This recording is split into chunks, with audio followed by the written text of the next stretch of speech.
திருநெல்வேலியில் கிரஷர் அதிபரிடம் இலவசமாக 110 டன் எம்சாண்ட் மணல் கேட்டு மிரட்டல் விடுத்த குற்றச்சாட்டில் காவல் உதவி ஆய்வாளர் உட்பட 2 அதிரடியாக சஸ்பெண்ட் செய்யப்பட்டுள்ளனர். சொந்த வீடு கட்டுவதற்காக அதிகார துஷ்பிரயோகம் செய்தவர்கள் மீது உரிய நடவடிக்கை பாயுமா? திருநெல்வேலி மாவட்டம் சீவலப்பேரி காவல் நிலையத்திற்கு உட்பட்ட பகுதியைச் சேர்ந்தவர் சுந்தர்ராஜன். இவர் அதே பகுதியில் ஜல்லி உற்பத்தி செய்யும் கிரஷர் வைத்துள்ளார். இந்த கிரஷருக்கு கடந்த வெள்ளிக்கிழமை தாழையூத்து காவல் நிலைய உதவி ஆய்வாளர் ராமநாதன் மற்றும் காவலர் பாலசுப்பிரமணியன் ஆகியோர் வந்துள்ளனர். அவர்கள் தங்களுக்கு 110 டன் எம்சாண்ட் மணல் வேண்டும் என்று அங்கிருந்தவர்களை மிரட்டியதாக கூறப்படுகிறது. பணம் இல்லாமல் ஓசியில் அவ்வளவு எம்சாண்ட் கொடுக்க முடியாது என சுந்தர்ராஜன் தெரிவித்துள்ளார்.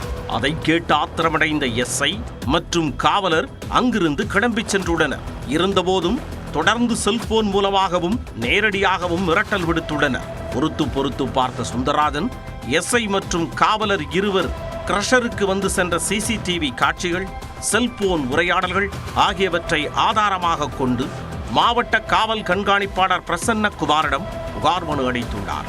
இதேபோன்று தென்மண்டல ஐஜிக்கும் முதலமைச்சர் தனிப்பிரிவிற்கும் புகார் மனு அனுப்பியதாக கூறப்படுகிறது. இதனிடையே ஓசியில் எம்சாண்ட் கொடுக்காத ஆத்திரத்தில் தங்களது கிரஷருக்கு வரக்கூடிய வாகனங்களை மறித்து அவர்களிடம் பணம் பறிக்கும் வேலையில் எஸ்ஐ ஈடுபட்டதாகவும் சுந்தர்ராஜன் குற்றம் சாட்டியுள்ளார். இது தொடர்பான வீடியோ மற்றும் தொலைபேசி உரையாடல் அடங்கிய ஆதாரங்களையும் கொடுத்துள்ளார். அதன் அடிப்படையில் காவல் கண்காணிப்பாளர் விசாரணை நடத்தி உரிய நடவடிக்கை எடுப்பதாக உறுதியளித்துள்ளார்.